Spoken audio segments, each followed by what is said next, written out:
యూపీలోని సంభల్లో తవ్వకాల పర్వం కొనసాగుతోంది. అయితే షాహీ జమా మసీద్ ముందు పోలీస్ చౌక్ నిర్మాణాన్ని ముస్లిం సంస్థలు తీవ్రంగా వ్యతిరేకిస్తున్నాయి.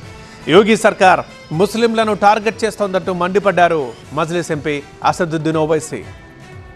ఉత్తరప్రదేశ్లోని సంభాల్లో హైటెన్షన్ వాతావరణం కొనసాగుతోంది. అల్లర్లకు కేంద్రంగా ఉన్న షాహీ జమా మసీద్ ముందు పోలీస్ చౌక్ నిర్మాణం వేగంగా కొనసాగుతోంది. శాంతి భద్రతలను కాపాడడానికే పోలీస్ చౌక్ ను ఏర్పాటు చేస్తున్నట్టు అధికారులు స్పష్టం చేశారు. ప్రైవేట్ వ్యక్తుల భూముల్లో పోలీస్ చౌక్ ఏర్పాటు చేయడం లేదని, ప్రభుత్వ స్థలమని గుర్తించిన తర్వాతే నిర్మాణాన్ని చేపట్టినట్టు అధికారులు స్పష్టం చేశారు. అయితే జమా మసీద్ ముందు పోలీస్ చౌక్ నిర్మాణాన్ని మజ్లిస్ ఎంపీ అసదుద్దీన్ ఓవైసీ తీవ్రంగా విమర్శించారు. దేశంలో ముస్లింలు ఆర్థికంగా, విద్యాపరంగా తీవ్రంగా వెనుకబడిపోయారని, ముస్లిం ప్రాంతాల్లో పోలీస్ చౌక్లు, సీసీటీవీలు విద్యా సంస్థలు, ఆసుపత్రులను ఏర్పాటు చేయాలని డిమాండ్ చేశారు. మరోవైపు సంభాల్ అల్లర్లలో చనిపోయిన బాధితుల కుటుంబానికి సమాజ్వాదీ పార్టీ ప్రతినిధి బృందం పరామర్శించింది. కాల్పుల్లో చనిపోయిన 5 కుటుంబాలకు 5 లక్షల రూపాయల చొప్పున సాయం అందించారు. సంభాల్లో అల్లర్లపై బీజేపీ రాజకీయం చేస్తుందని సమాజ్వాదీ పార్టీ నేతలు మండిపడ్డారు. ప్రార్థనా స్థలాల చట్టం అన్ని మతాలకు వర్తిస్తుందన్నారు. కావాలనే సంభాల్లో ఉత్తరప్రదేశ్ ప్రభుత్వం తవ్వకాలు చేపట్టిందని మండిపడ్డారు. మరోవైపు ఉత్తరప్రదేశ్ ముఖ్యమంత్రి యోగి నివాసాన్ని తవ్వితే కూడా శివలింగం బయటపడుతుందని సంచలన వ్యాఖ్యలు చేశారు సమాజ్వాదీ పార్టీ నేత అఖిలేష్ యాదవ్.